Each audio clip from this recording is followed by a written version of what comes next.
The Restoration Trust is a small charity, and we work with people who are living with mental health challenges, and we involve them in heritage and creativity. So the University of East Anglia asked us to work with them to bring people who have got mental health challenges into their excavation that they were doing at Warham Camp. The excavation at Warham Camp is exploring the Iron Age Fort itself, which is one of the best preserved prehistoric monuments in this part of the world.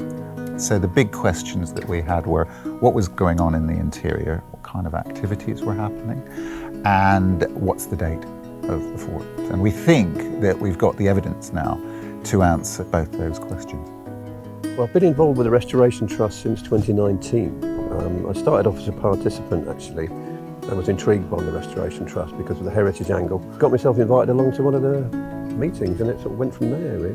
I think one of the things about living with mental health problems is that you are quite excluded from a lot of what goes on. So I think that being included in things like the excavation at Warham Camp sort of helps you feel like a part of the world and a part of your community and a part of society.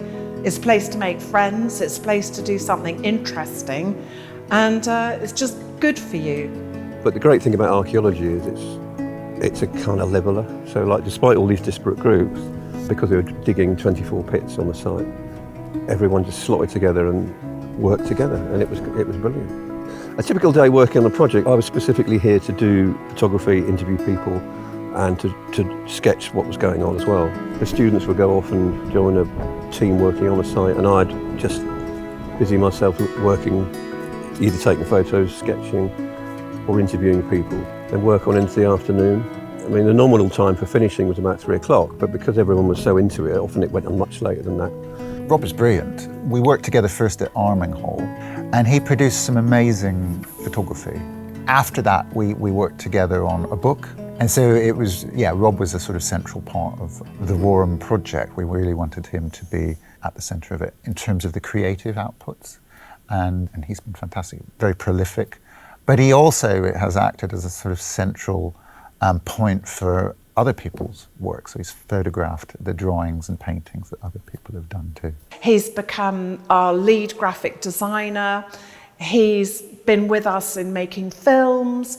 He's been part of other projects, and he's also a member of our expert advisory board. Yeah, my own mental health challenge, I mean, for years I'd sort of suffered with depression, but hadn't been diagnosed as bipolar until 2009. And once I was, I took medication to kind of keep the mood stable. They're better than they were, but I still get sort of ups and downs, you know. And when I was going through one of those downs, that's when I got in touch with the Restoration Trust, really. I mean, it certainly helped me personally, if not professionally, because I've rediscovered a love of drawing, love of photography, which I didn't know I had, and to the point where I'm kind of the semi-official photographer. I'm also a journalist, so I was quite delighted to be able to use my skills for something, you know, that everyone's going to benefit from. Maybe for the first time in my life, I don't want to over-dramatise, I've got a certain feeling of, you know, real feeling of personal fulfilment and satisfaction. Rob's become much more focused on his art, and I think his confidence has grown, and he's become a valued colleague.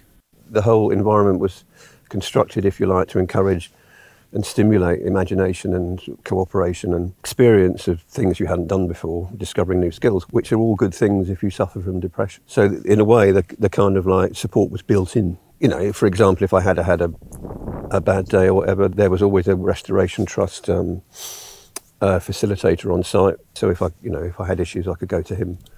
As it turned out, it wasn't necessary because the whole experience was like, you know, a nurturing experience, a healing experience, if you like. Yeah. I mean, the kind of changes that we saw in Rob is about participation, I think, about that feeling of belonging and entitlement. But he is a really good artist, and he's a good photographer, a good filmmaker, and he's produced lovely books for us. And I think that's what it's been really about for him, is exploring his own creativity.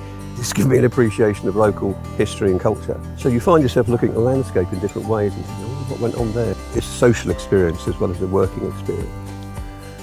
So I would say it's enriched it about easily 100%.